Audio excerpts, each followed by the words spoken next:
Welcome to Sober Sunrise, a podcast bringing you AA speaker meetings with stories of experience, strength, and hope from around the world. We bring you several new speakers weekly, so be sure to subscribe. We hope to always remain an ad-free podcast, so if you'd like to help us remain self-supporting, please visit our website at sober-sunrise.com. Whether you join us in the morning or at night, there's nothing better than a sober sunrise. We hope that you enjoy today's speaker. Gentlemen, it is my privilege to introduce to you tonight who is your speaker for tonight. I just met Thursday, or Friday morning rather. He didn't get in till Friday morning. And, you know, when I've ever had this job of introducing somebody, if you want to find out about a man or a woman, go around and ask other people. He's going to tell you all the nice things about him when he talks, see? So go around and find out. And gosh, I didn't like this character before I met him. Everybody told me what a wonderful guy he was, what a great talk he made. And so I looked him up, and then when I saw how nice looking he was, I hated that man something awful, and how he dressed, you know, like I've always wanted to and always been too old and too broke to do it. And I talked to him a little while. I found out that he has been a delegate from up in Canada, that he was one time up as a trustee for AA up in Canada. He's been in this AA thing for a long, long time. I thought he was brand new. He looks brand new, doesn't he? And the people that I talked to told me what a nice guy he was and what a wonderful talk. Some of you have heard him before, and I look forward now to hear him. So now I give you Babe's husband, Cecil C, from somewhere in Canada.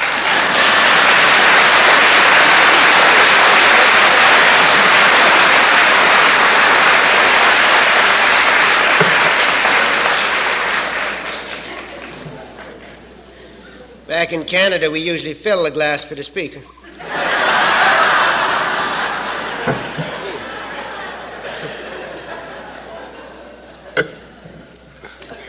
My name is Cecil, and I'm an alcoholic. I'm from Prince Albert, Saskatchewan, Canada. The MC couldn't say it, so he asked me to say it. Julian had a lot of faith in me. He took the collection up before I talked.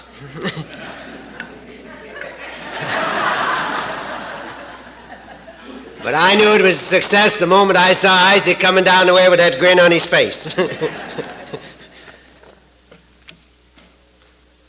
Really and truly, folks, it's nice to be here, and I understand that my wife, Babe, was yakking at the Al-Anon meeting this afternoon, shooting her mouth off again. And I thought I was big in this area up until such time as I walked in tonight and everybody said that I was Babe's husband. That's a sort of a degrading thing. Every time I am invited to speak, and thank God it's once in a while, I'm not like some of the speakers down here. I usually take my watch off to find out what time I start. And it reminds me of a story. No, that's really not true. It doesn't remind me of a story because I intended to tell it anyway. Story of a little Methodist boy and a little Catholic boy that were discussing each other's churches. And they just couldn't get through to each other what it was all about. So finally, the little Catholic boy said, well, look, how about coming to church with me next Sunday and I'll explain it to you. The little Methodist boy went along, and he explained, the little Catholic boy explained to him exactly what was happening, and he was quite impressed. And he invited the little Catholic boy to the Methodist church the next Sunday. And he explained everything that was happening. And finally the minister went up in the pulpit, and he took his watch off, and the little Catholic boy says, what does that mean? Little Methodist boy says, not a damn thing.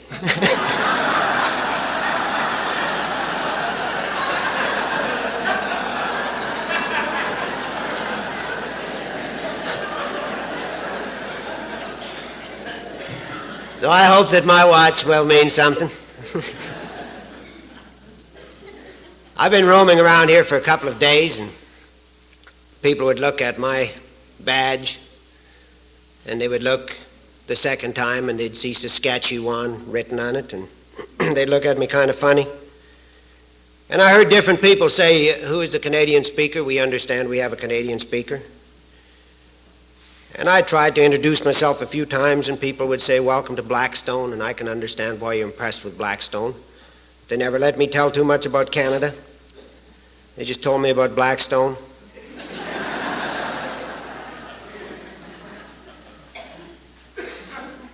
And it brought to mind another story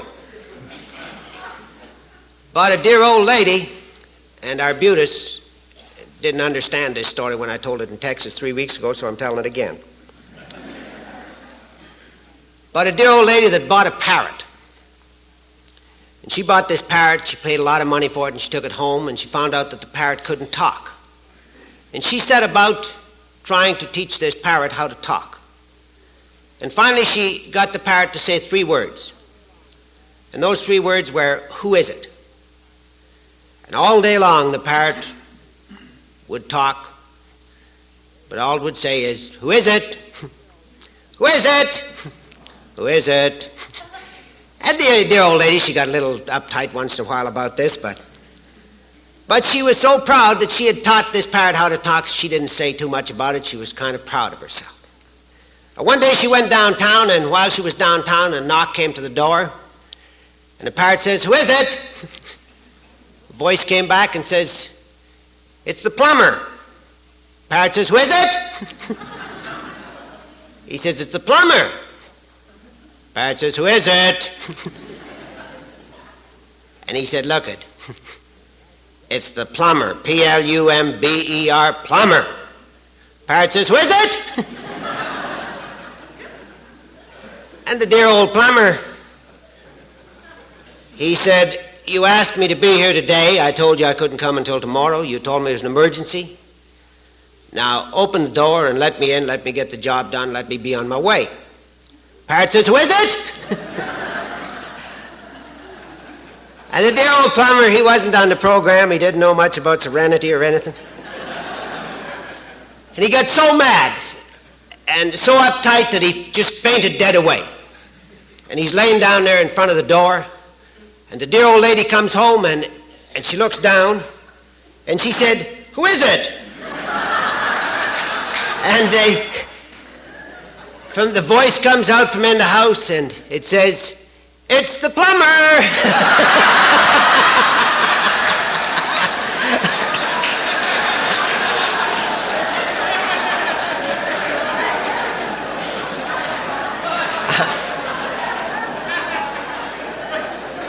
Now, Arbutus, I hope you understand it.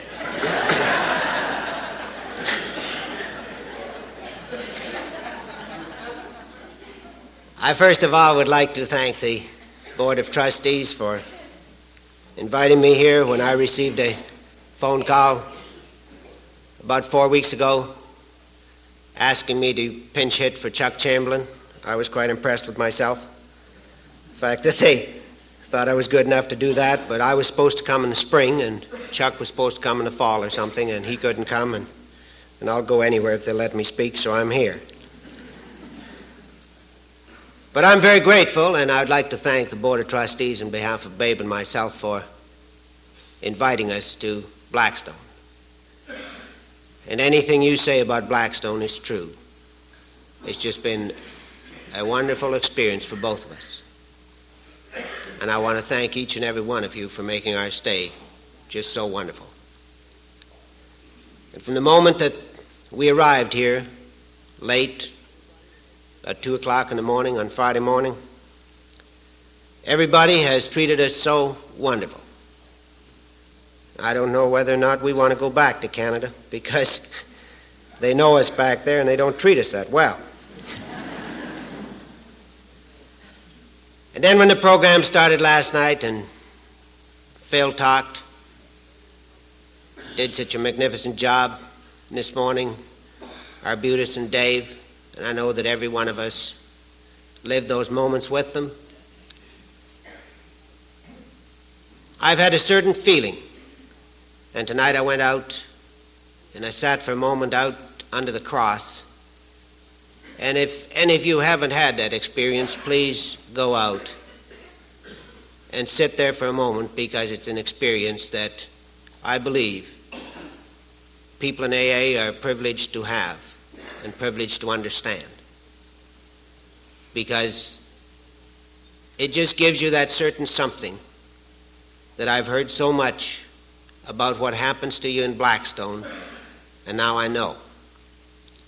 And I only hope that about 2 hours from now, you people will be glad that I came,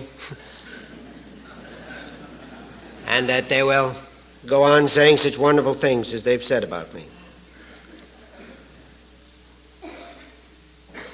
I guess what we have to do in Alcoholics Anonymous is to tell you what we were like, what happened, and what we're like today. I came from a very good home. I came from a poor home, but I came from a spiritual home. When I was 16 years of age, I became very unhappy, and I rebelled against everything that was happening to me, the discipline of the home, the discipline of the schools, the discipline of the church. And I ran away from discipline. And I ran into the Army. That shows you how smart I was. I ran right into discipline. I had never drank before that. And the first night that I was in the Army, I went downtown with the rest of the boys in that big uniform, and I had my first drink. And it was wonderful, because it did something for me that had never happened to me before. It made me that somebody that I wanted to be. It made me bigger than anybody in the crowd. It made me so that I could talk louder and faster and longer about any given subject. Unfortunately, the next morning when I woke up, I was still that little farm boy that I'd been before I took the drink. I didn't think too much about this. I didn't think there was anything wrong with me, but I know today that I was an alcoholic from the first moment that I started to drink. I became an instructor in that Canadian Army when I was only 16 years of age. And I drank with people who were much older than me, and I had a big capacity, and I thought I was smart. I got kicked out of the Army when I was only 17. I went back to my hometown. I worked in an aircraft factory. I got too much responsibility. I made too much money, and I drank too much booze. And I ran from that responsibility, and today I know that that was what I was doing all of the time. That was the reason that I ran the first time, because I didn't like the responsibility of anything. I ran back into the Army. I told them I'd never been in before, and this time I was a genius. I became an instructor again. I got recommended for my commission, but I got kicked out of the Army once again before I got my commission. I went back to my hometown. I worked for a newspaper, and once again I got that responsibility that I couldn't face up to. And I ran once again, and I ran into the Navy. And in the Navy, I settled down to a bit of serious drinking. I went through officers' training. I would love to stand here and tell you that I was an officer in the Canadian Navy, but I wasn't, because I got kicked out of officers' training, and I didn't get my commission. I think I was glad at that time that I didn't get my commission, because I don't think I wanted the responsibility that went along with the commission. However, I stayed in the Navy. I sailed all over the world. I drank all over the world. I got drunk all over the world. And I laugh at people today when they tell you the difference between beer or scotch in different countries. To me, it really didn't matter. It didn't matter the brand, as long as it was something to drink.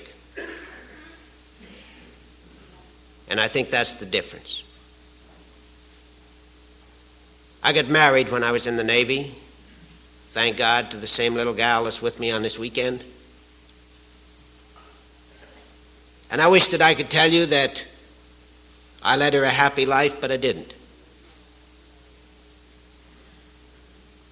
While I was in the Navy, and I have to tell this story because Millie asked me to tell it, and I'm scared of Millie. Isaac I can fight with, but not Millie.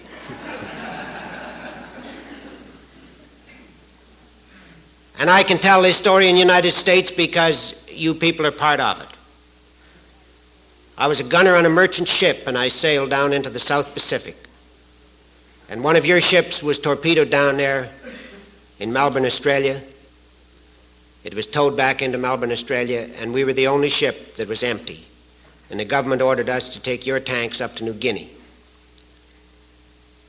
And we went up there, and we'd taken a cargo of liquor down to Melbourne, Australia. And we had stolen a lot of liquor. We had a lot of liquor on board ship. And we went up there, and those of you who were in the South Pacific know that those Japanese people didn't appreciate us coming in there. They were a little narrow about it, and they even shot at us. But we delivered your tanks, and we started back from Melbourne, Australia. And when we got almost to Melbourne, Australia, our own aircraft come out to meet us. And we'd been drinking a lot, the whole crew. And we thought it was the Japanese planes coming back, and our gunnery officer ordered us to open fire. And we started shooting at our own planes. And I was in charge of this big forward gun, the forward gun deck, just below the bridge. And we were firing like crazy, and suddenly the captain of the ship realized that we were shooting at our own planes, and he got real panicky. And he took this big megaphone, and you have to visualize he's up about here, and I was down there, and I'm just firing like crazy. And he took this big megaphone, and he screamed down at me, "Cease fire!"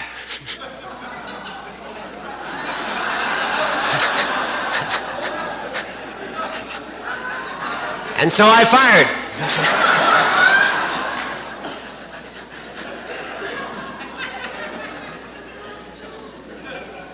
I got kicked out of the Navy, became an alcoholic. And you're stuck with me, Millie, and I'm going to tell it again. And thanks for asking me to tell. I'm not allowed to tell that story back in Canada anymore. They're a little tired of it, but I'm sure glad I got a different audience. After the war, I went back to my hometown, and I kept on drinking. I was celebrating the end of the war. I got a job, and I got fired from that job. I got another job, and I quit just before I got fired from that one. I went in business for myself with a partner, and it was probably the shortest-lived business in the history of Canada. It lasted for 4 months. And I can remember the day that Babe took our 2 little girls, and she left. And I was 25 years of age. And I went down to tell my partner about the horrible thing that my wife had done to me, and he kicked me out of the business. And I hope I never forget that day, because I stood there on a corner of this little town, and a guy came along and he said, "Which way are you going, Cecil?" And I said, "I don't care, just get me out of here." And I went back to the little town that I had been living in before I'd moved to this town to go into business. Babe had left me. And we got back together because I promised her that I would stop drinking. And I did stop. I stopped for about 4 days. And it's no use telling you people that story, because many of you have done the same thing. But I want to tell this because I think this part of the story is very, very important. Because I went to my first AA meeting at that time. Nobody took me. I just knew where there was an AA meeting, and I walked in. And I heard these people talking about how much they drank, about how many jails they'd been in, And I have nothing against this other than the fact that it almost killed me because I felt I wasn't ready. And when the young people come into AA today, and if there are any of you here tonight, please don't think that you came too soon, because some of us came too late. Just remember it that way. I got some literature from that AA meeting, and I can remember going home and telling my wife,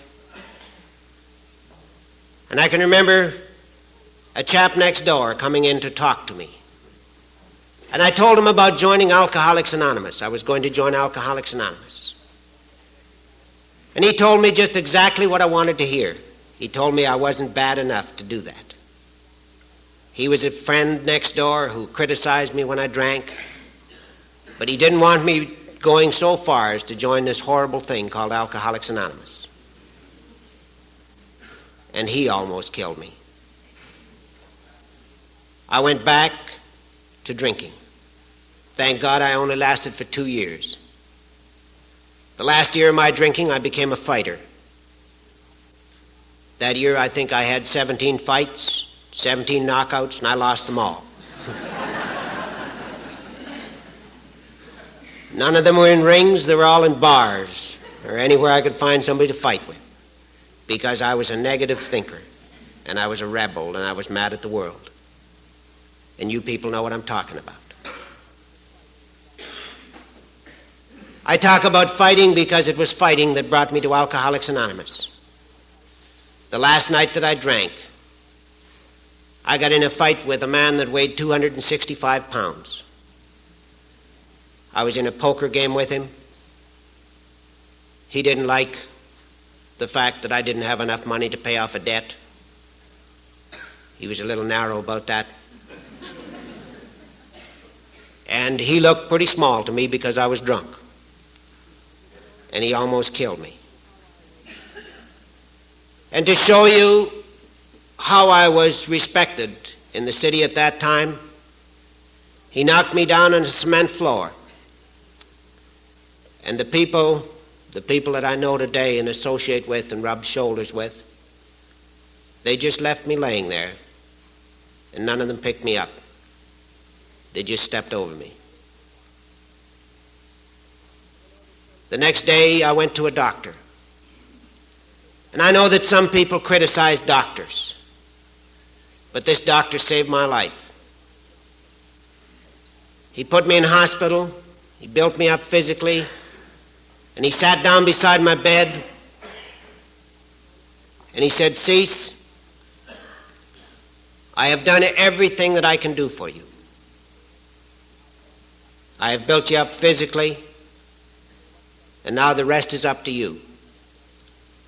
And I said, "Well, what should I do?" And he said, "I would suggest that you join Alcoholics Anonymous." That was January the 16th, 1952. He didn't only suggest that I join Alcoholics Anonymous. He went and brought Alcoholics Anonymous to me. And I'll be ever grateful that he did this. And I can still remember the two guys that came to see me. One of them was the sloppiest drunk, I'm sure, in all of Canada. And he was dressed up, and he was clean, and his hair was combed, and his shoes were shining. He had a silk shirt and bow tie on.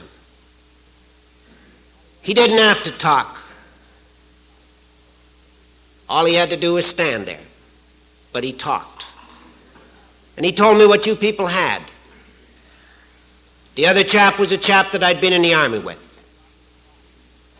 And he'd received 5 years in a penitentiary for robbery with violence. And he'd found Alcoholics Anonymous in that penitentiary. And he, too, told me about Alcoholics Anonymous. 2 days later, I got out of hospital. And I'll never forget that morning. It was cold. I had given the sister at this Catholic hospital a bad check for a private ward that I wanted to have. And she wouldn't let me out of hospital until such time as I paid this check. Meantime, the Alcoholics Anonymous boys had talked to my wife. The Al-Anon girls had been up to see her. I don't know what they told her, but she didn't come to see me in the hospital. She left me there. Didn't have a razor. Buttons were all ripped off my shirt. And it's hard to not have resentments for this, with my wife. But she did the right thing. I wished you could have seen me that morning, and I hope I never forget it. I had to phone my bootlegger to get me out of hospital because he was the only one that my credit was any good with. And he drove me downtown, and at that time there were about 7 or 8, 9 or 10, I don't know how many people in Alcoholics Anonymous in my town. And they had an emergency meeting on a Saturday morning. And I was sitting there with a big overcoat on. It was about 30 below zero. No buttons on my shirt. It was warm in the cafe where I was supposed to meet these people. And they came in with their smart remarks. Welcome home, Cecil. Happy New Year. We've got a seat for you. And I didn't really appreciate what they were saying, but I was happy that somebody cared, that somebody would meet me and show me that they did care. And they took me home. And that was one of the first miracles that I had in Alcoholics Anonymous, because Babe wasn't mad when I got home, because you wonderful Al-Anon gals had been up to see her. And I couldn't believe it, because this had never happened before. But it happened that morning. And I knew that something was happening to me. And that night we went to our first meeting of Alcoholics Anonymous, Babe and I. And I can remember that night like as if it's tonight. It was a Saturday night.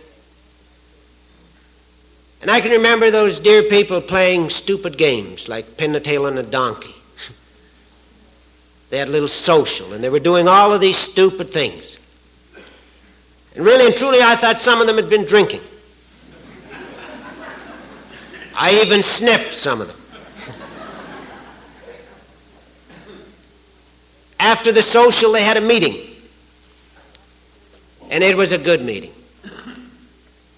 And after the meeting, it was about 2 o'clock in the morning. They took me in another room, 2 of them.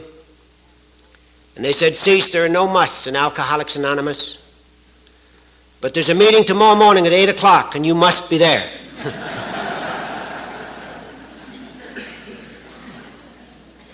And I'm glad they talked to me like that, because I believe that's the only language that I understood.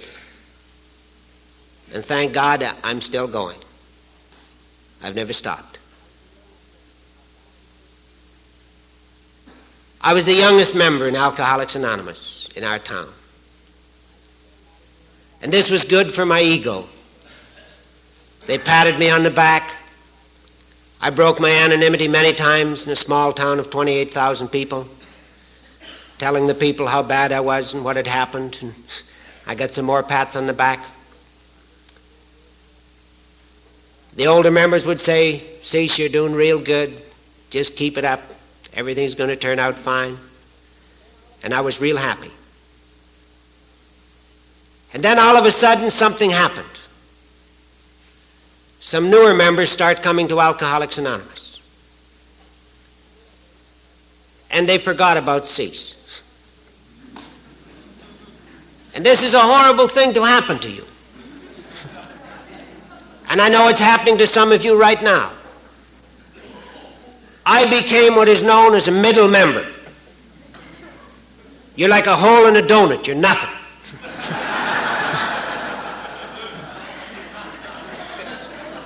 The young members go right by you and they talk to the old members, and the old members go right by you and they talk to the young members. They don't even let you make the coffee. You're just nothing. And please don't let that happen in your group, because it is a real bad feeling to be nothing in Alcoholics Anonymous, because I was nothing for too long. And just about that time, none of the people in our group knew too much about Alcoholics Anonymous. And we used to talk about how much we drank, and I used to have to tell some horrible stories to keep up with these old-timers. I used to even have to lie a little bit. But I stayed with them.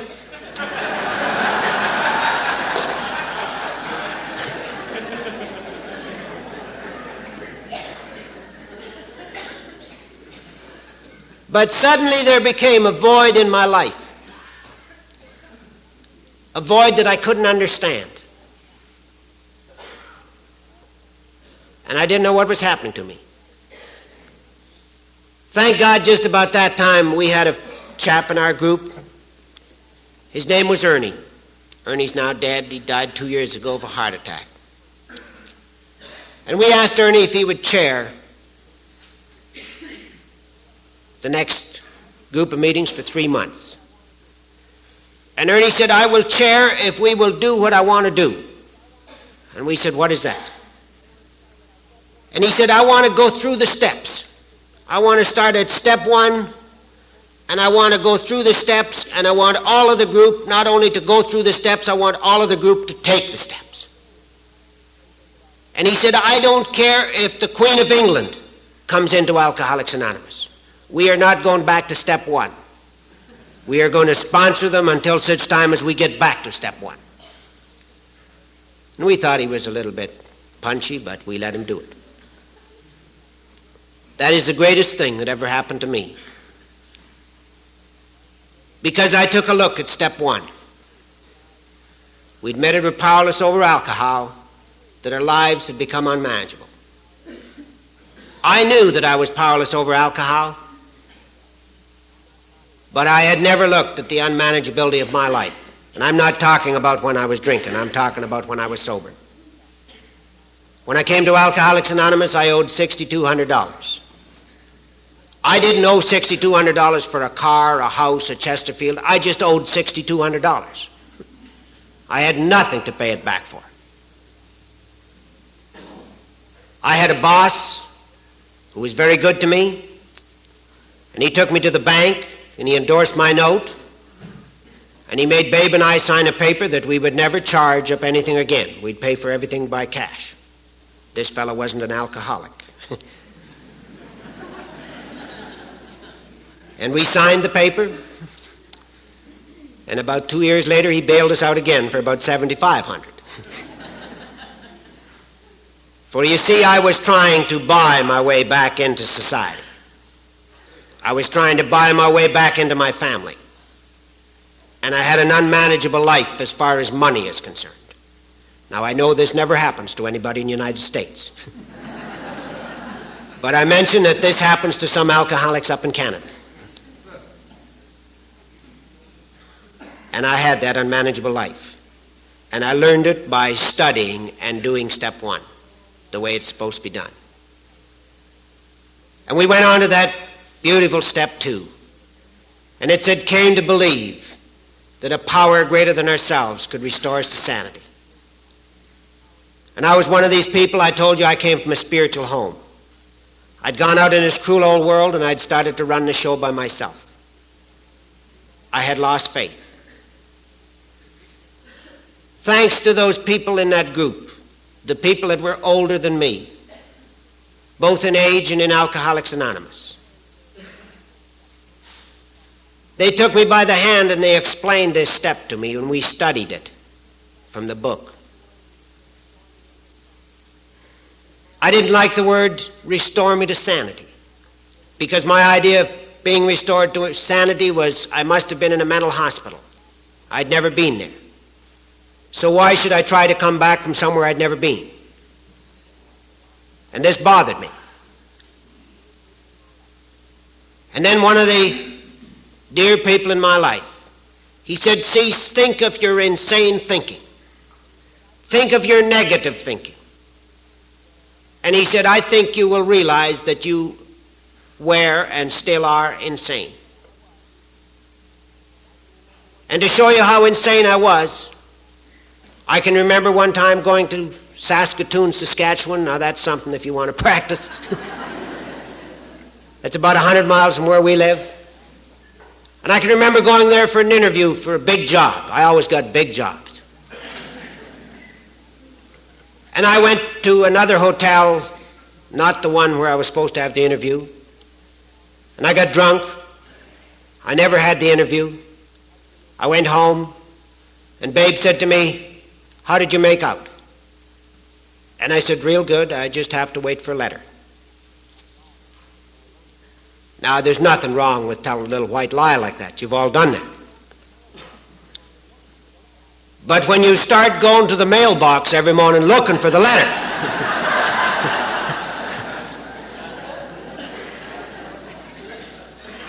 I would suggest that maybe I was just a little bit insane. And then that third step said, made a decision to turn our will and our lives over to the care of God as we understand it.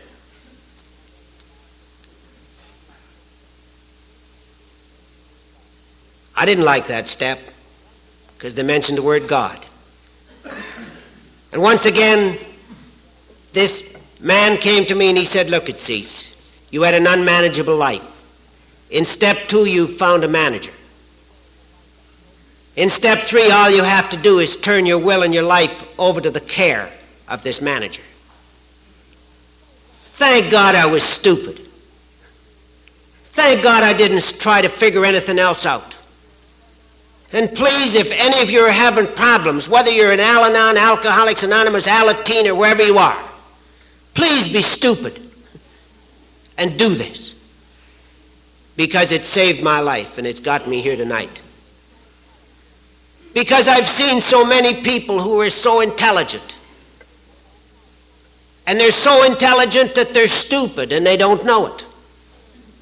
I'm not taking anybody's inventory. I'm trying to clear up a point, because I know that I was stupid enough to do it this way and it worked. And after all, Dr. Bob asked us to keep it simple. And so I went on to that 4th step. And it said, made a searching and fearless moral inventory of ourselves. And I heard so many people. I would ask people, how do you take the 4th step? Some of the old-timers said, don't worry about that. Easy does it. You get yourself drunk worrying about those things. And I find out why. They couldn't tell me about them because they had never done them themselves. And so when we came to this step 4, Ernie said we get a pencil and a paper. And you know what? That is the toughest part of step 4 in Alcoholics Anonymous, is getting the pencil and the paper. There's a lady, she's going to take her 4th step already.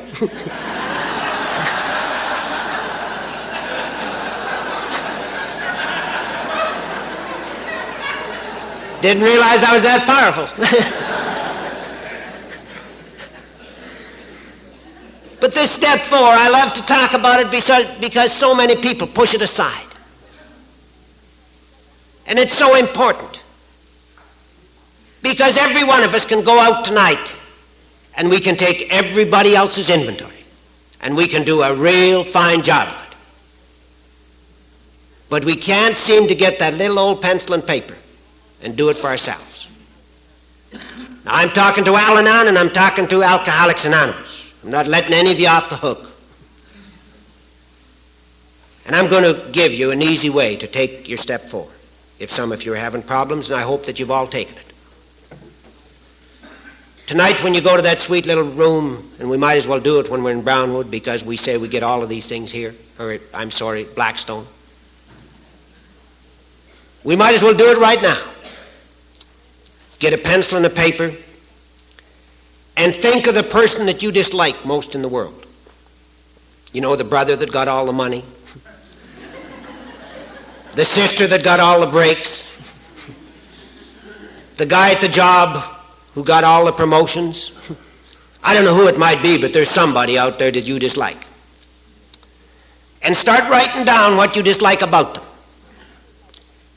And don't be easy on them. Write down everything that you dislike about them. And then when you're all finished, put your own name up top. And I guarantee you'll come pretty close to taking your own inventory. Because usually what we dislike in other people is really what is wrong with us. And I can promise you that it works. Because I did it. And then that beautiful step 5. Admit it to God, to ourselves, and to another human being, the exact nature of our wrongs. You know the toughest part of step 5? Toughest thing about step 5 is step 4. I guarantee if you take step 4, you will want to take step 5. Because you've taken 2/3 of it. You've admitted to God, to yourself, and now all you have to do is go and rap off to somebody else how great you are, how bad you are. And if you haven't done it, please consider doing it. Because it will give you freedom. And it will let you walk hand in hand with everybody in a free manner. And it will let you let go and let God.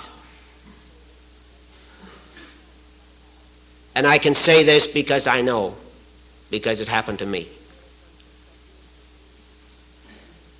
And then it comes to step 6. And it says we're entirely ready to have God remove all these defects of character. Now they're getting a little tough. We really haven't done anything. We've come here because we got a problem. We've admitted we got an unmanageable life. We've turned it over to a manager. We've written down what is wrong with us. We've gone and rapped off to somebody else about it.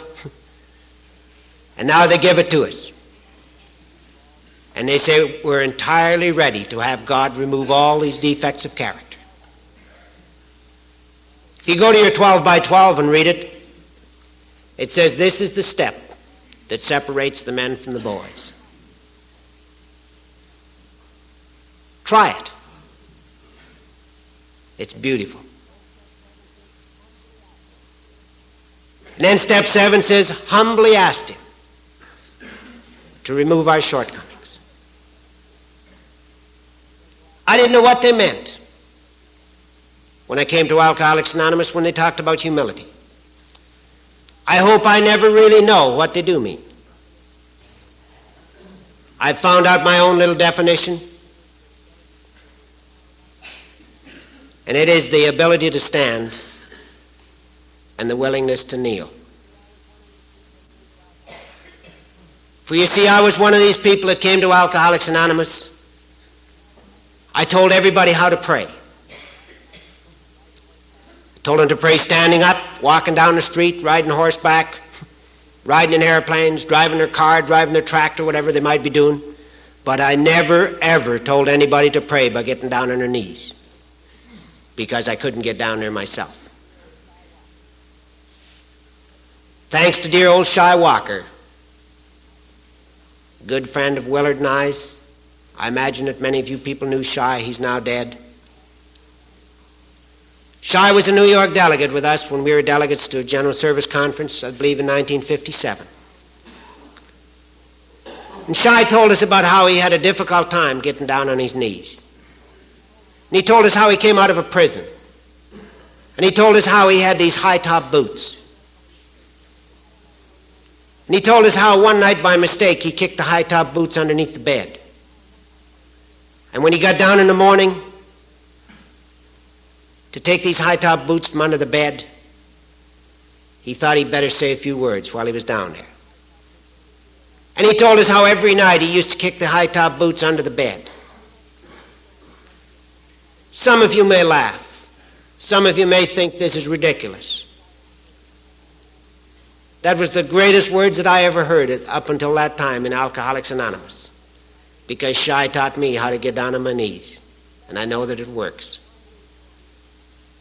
And that's all it says. It says humbly asked him.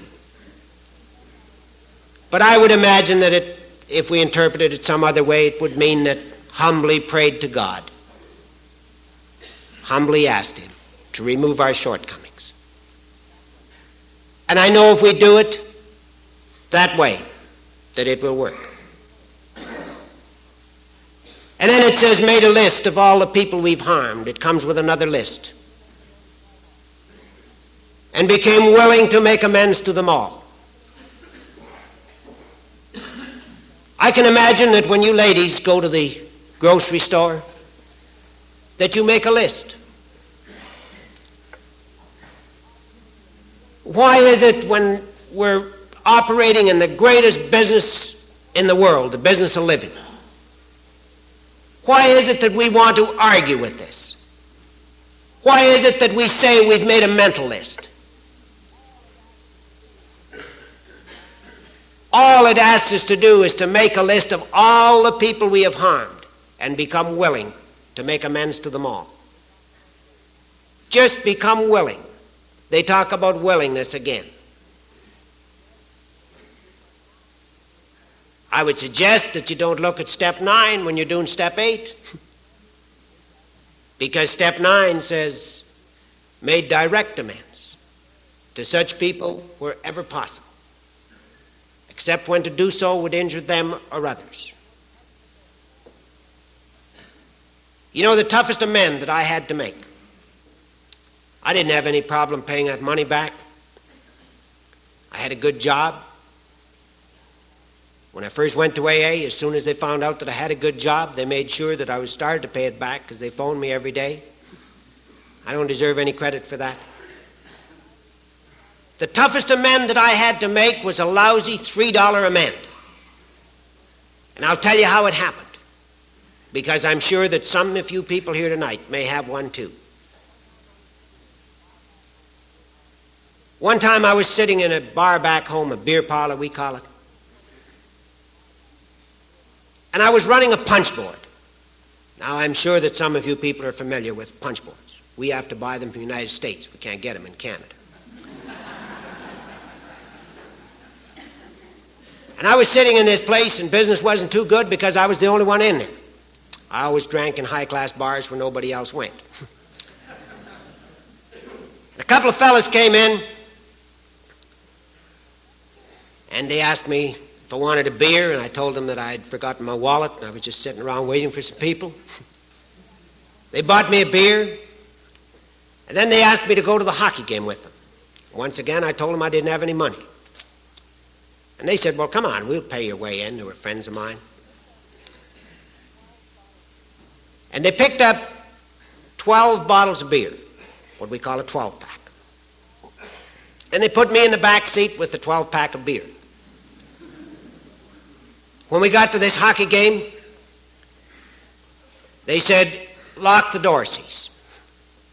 Well, I just couldn't lock it. Something was wrong with the lock or something. I didn't lock it. I lost them in the crowd. I went back. I stole a case of beer. I went down to this Army-Navy Veterans of Canada where I used to drink. And somebody stole it from me. I became very indignant. I said, just imagine me, a great veteran, come in here, just a bunch of thieves, you know. And after, I would go down the street after I sobered up. Not too many days later, I met these two chaps. And they said, you know what happened the other night? Somebody stole our beer out of the back of our car. And I said, isn't this terrible? Small town like this, you just can't leave anything laying around anymore. And they agreed with me. You know, every time I met them, and it seemed that I met them every 4 hours, they would grin at me. And I sobered up, I came into Alcoholics Anonymous, and their grins got worse. And I met them more often. Finally, one day, one of them came into the store where I was working, and he borrowed $10 from me. And one night, Babe and I were coming from a drive-in theater, and I went into a cafe to buy her some cigarettes. And these two chaps were sitting there, And they called me over and he said, here's the $10 I owe you. And I said, how much is a case of beer? And he said, what do you want to know for? You quit drinking. And I said, well, just how much is a case of beer, you know? And he said, see, you quit drinking, don't worry about it. We like you this way. And then I had to tell him. I said, you remember that night that we went to the hockey game? I was the one that stole a case of beer. And then guess what? They wouldn't believe me. I wished I'd have known that all the time they grinned at me.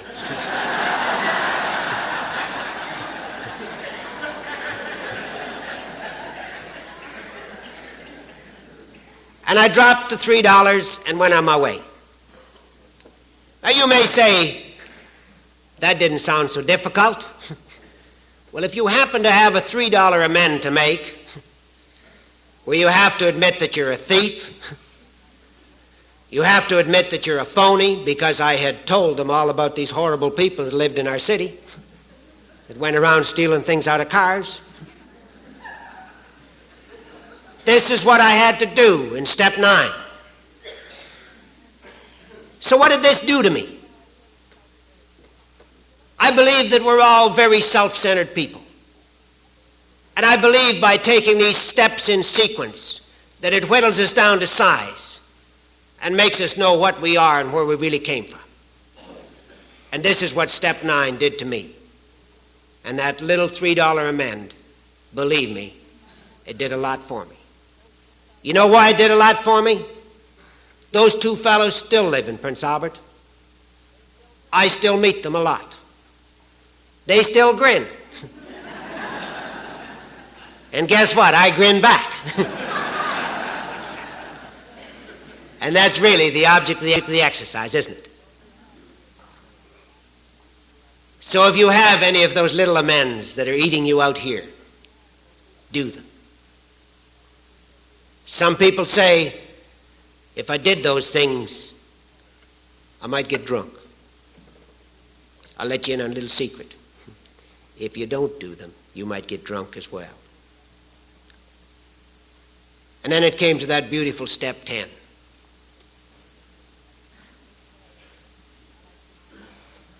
And this step I like to talk about because this is the step that brought me back to Alcoholics Anonymous. You might say, what do you mean brought you back to Alcoholics Anonymous? I was very active in Alcoholics Anonymous. But after 10 years in AA, I sort of forgot who I was and what I was and where I'd come from. I became very interested in material things. I started to work and work harder to get these material things. I was working for a very wealthy man. And I decided that I wanted to be like him. And I got some of those material things, but I lost some of those spiritual things. And I hope this never happens to any one of you. I went to meetings. I became a big wheel, both in Alcoholics Anonymous and out of Alcoholics Anonymous. And you know what that can do? It's not good. And I got fired from this big job that I had. And this is a deflating thing to happen to you in a small town.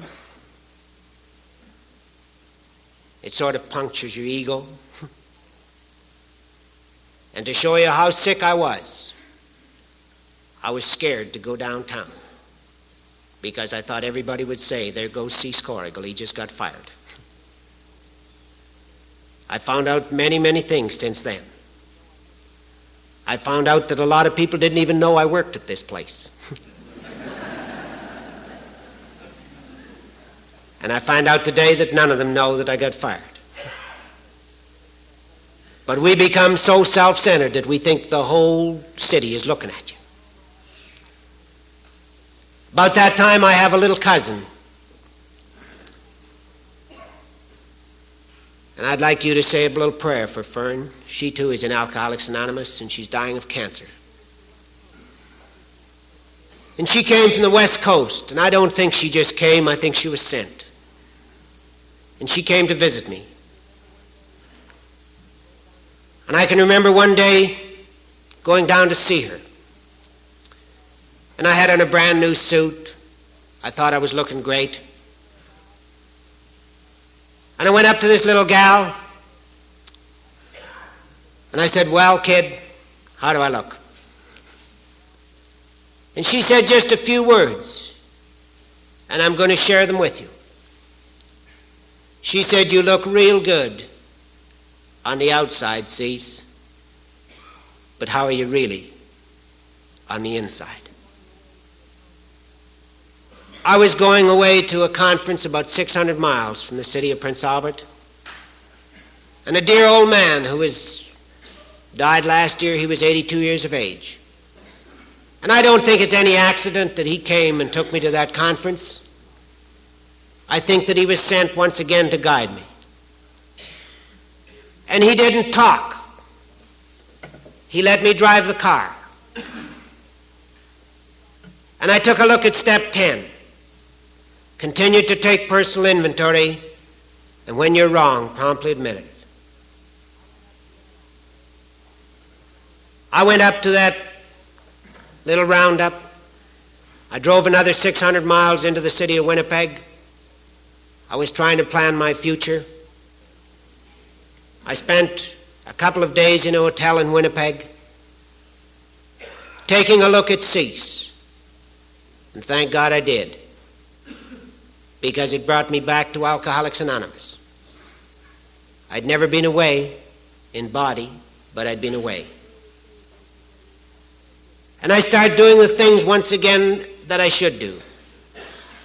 I became active the right way. Action instead of activity, as somebody said last night. And I got back with you wonderful people. And I'll be ever grateful to that little gal for bringing me back to the fellowship. But I know today that she was just an instrument that God decided to use to bring Cecil back. And then it says, sought through prayer and meditation to improve our conscious contact with God as we understand Him, praying only for the knowledge of His will for us and the power to carry that out. Isn't it wonderful that we can talk about prayer and we can talk about meditation, and that we can understand what it means? And I can remember in Brownwood last year, Willard talking about meditation, and how he said that meditation was listening. And I can remember going down to Serenity Point, and they have the cross, the same as you have out here. And I can remember sitting down there and meditating and listening. And I learned how to pray. And I learned how to pray for a conscious contact with God, as I understand Him for me, and not as I understand Him for you. And I learned something when I was at Mount Eagle. That wonderful little minister up there, he said, never pray at somebody else's expense, because they too might be praying for something. What he meant is, if you're on a football team, don't pray to win, because the other team is praying to win too. And everybody will get confused.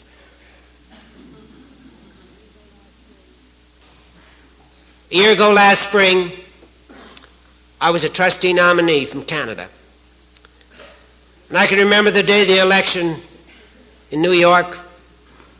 And I can remember that morning saying two prayers. They went something like this: Dear God, if I don't get to be a trustee, please let me accept it. If I do get to be a trustee, please let me handle it the way it's supposed to be handled. And when I got the phone call telling me I wasn't a trustee, I was able to accept it.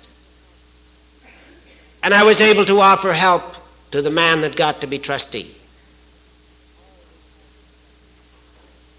All because of step 11. And dear little Arbutus down in Texas 3 weeks ago, she taught me some more. I show you how stupid I am. I even learned from Al-Anons, you know. She taught me something so dear, and it's probably you've all heard it. And I think it fits into step 11, so wonderful. Because she was talking about spiritual things. And she said some people look at the stars and the moon and the trees and the grass and the flowers and the streams, and they call it nature. She said other people look into the eyes of the newborn babe, and they call it life. But she said, I pray to it, and I call it God. And it's so wonderful that I can talk that way, and that I can understand this, because I came to you people almost 19 years ago, sick in every department. And tonight I can stand up here at this beautiful conference at Blackstone and talk about God as I understand him, and know that you people know what I'm talking about. And then it goes into that beautiful step 12, and it says, having had a spiritual awakening as the result of these steps, we tried to carry this message to alcoholics and to practice these principles in all our affairs.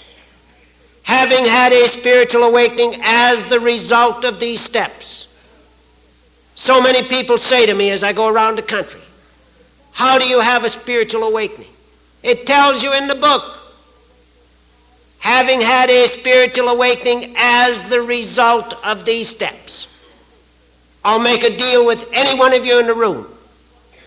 Take these steps, starting at step 1, go through them in sequence, do them, don't talk about them, and I guarantee, I defy anybody not to have a spiritual awakening.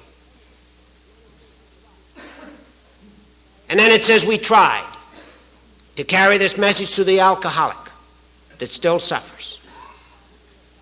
You know, I've been privileged to make probably 1,000 12-step calls, and every one of them's been a success. Some of the people are still drinking. Some of them are in mental hospitals. Some of them are in jails. Some have short terms of sobriety. Others have long terms of sobriety. But the reason I say that everyone has been a success is the fact that I am still sober. And that's all it asked me to do. We tried to carry the message to the alcoholic that still suffers. And you know, there's a little story that I just got to tell. I can remember dear old Rufus Smith from Tennessee. Some of you probably know him. He was delegate with us. And I told this story one night in New York at a meeting, and the next day at the conference, Rufus says, I would like Cease to tell that story again. But Rufus says, I'd like him to tell it real slow. Because he said, not only do I talk slow, I hear slow.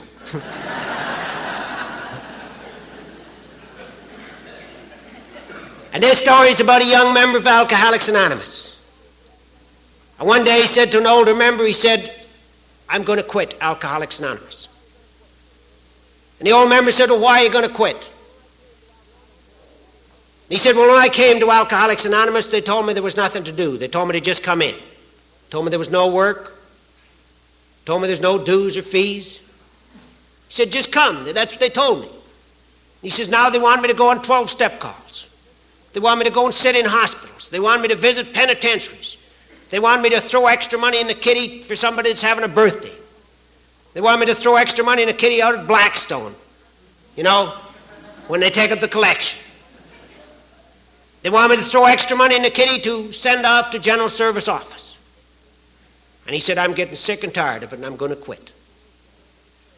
And the old member said, you know, son, I don't blame you one little bit. Because he said, your story reminds me of the story of my life. He said, when my wife and I were very young, we were blessed with a bouncing baby boy. And although some people told us that 3 could live as cheap as 2, the moment that child was born, he started to cost me money. I had to leave the wife in hospital. I had to take the kid home. I had to hire people to look after the wife, people to look after the boy. Every time I went downtown, I had to buy something. Finally, he started to creep around. I had to buy him toys. Finally, he needed a tricycle. I bought him a tricycle. Finally, he went into public school. He needed a bicycle. Extra money for sporting good clothes. Finally, he went into high school. Bicycle wasn't big enough. He needed a motorcycle. Then he needed an old car. Then he needed extra money to take the girls out. Then he needed extra money to go away to summer camp. And he said, I was like you. I was getting sick and tired of it. But then he said something happened.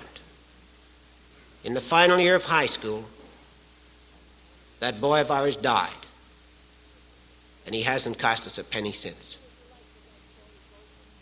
Do what you like with that story, folks. But let's keep what we've got. Let's never get complacent. Let's keep what we got and keep giving it away, and we will keep it. And then it says, practice these principles in all our affairs. Isn't it wonderful that we have a program? Have you ever seen some of our dear friends that don't belong to Alcoholics Anonymous and maybe do not even drink, that haven't got a program? And here we're blessed with having the greatest program in the world. And some of us aren't taking advantage of it. We have a program that teaches us how to practice these principles in all our affairs. We've had a wonderful time at Blackstone this weekend. All this kissing and hugging, all this loving that they talk about, the shaking of hands, saying we love each other. What are we going to be like when we start for home? What are we going to be like when some guy gets in our way when we're trying to drive fast? What are we going to be like if I miss a plane? What's going to happen? Are we going to be the way that we were at Blackstone, or are we going to lose our cool the way we used to do? Have a look at it. There's another story I like to tell about the great Vincent Peale. I heard somebody mention his name here. You know the man that talked about serenity? He and Eddie Rickenbacker one time were making a film. They were told to be on the set at 3:30. They got there at 3:30, there wasn't anybody there. Finally, about 3:45, somebody strolled on. Finally, 4 o'clock, someone else came along. Vincent Peale had another appointment at 5 o'clock. Finally, about 4:15, he couldn't stand it any longer. He completely lost his serenity. As they say today, he lost his cool. And he went up to the director and he said, look it, we were supposed to be here at 3:30, we were here. You people weren't ready. I have other appointments, I'm a very busy man. And he looked over at dear old Eddie Rickenbacker, and there was Eddie Rickenbacker, and he'd found an old rocking chair. And he'd found a dear, beautiful tree like you have out here, and he's underneath this big tree, and he's rocking away. And Vincent Peale went over to him, and he said, how can you sit there and rock like an idiot? He said, they told us to be here, we were here, and they weren't ready. He said, they're still not ready, and you sit here rocking like as if nothing's wrong. What's with you? Eddie Rickenbacker looked up at Vincent Peale, and he said, I'm just trying to practice what you preach.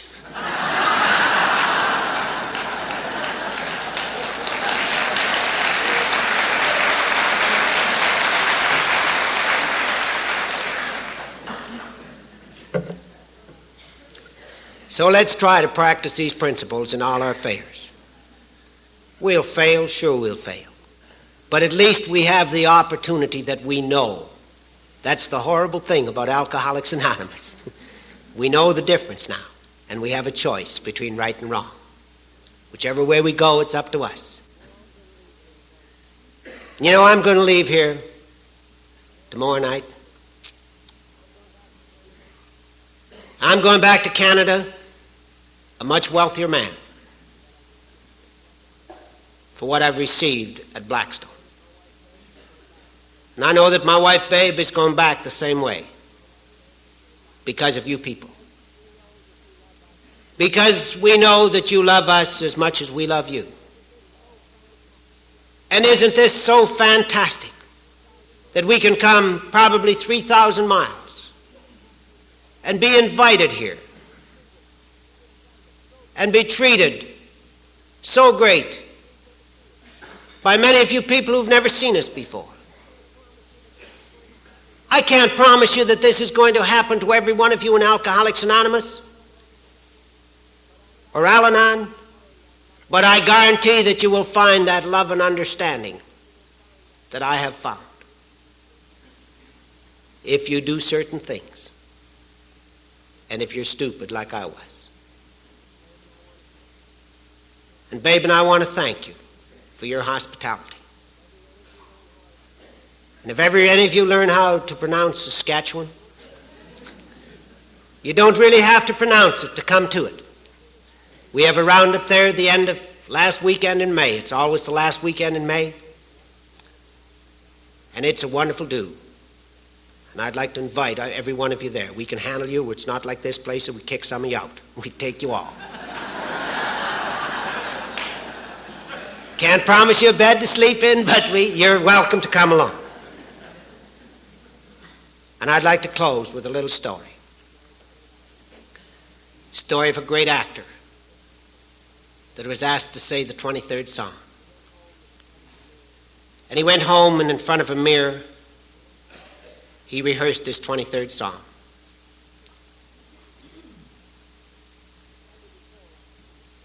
And the Sunday before he was supposed to say it, this big gathering, he went to church. And his minister said the 23rd Psalm. And finally the great night arrived, and he stood up in front of these thousands of people, and he said the 23rd Psalm the way a great actor would say it. And when it was all finished, he received a standing ovation. And he went back up to the microphone, and he asked the people to sit down. And he said, I have a request that I would like to make. I have a friend of mine who happens to be my minister in the audience. And he said, I would like him to come up here and say the 23rd Psalm. And the minister came up and he said the 23rd Psalm the way it's supposed to be said, from the heart and not from the mouth. And when it was all over, there was no standing ovation. There was a lot of tears in a lot of people's eyes. And the great actor once again went up to the microphone and he says, you see, the difference between myself and my minister is that I know the sheep, but he knows the shepherd. And I would suggest to each and every one of us, let's leave Blackstone and let's try to get to know the shepherd just a little better than we know the sheep. And I'd like to leave these final words with you. And I hope that they help you as much as they've helped me. You all look real good on the outside tonight. How are you really on the inside? Thank you.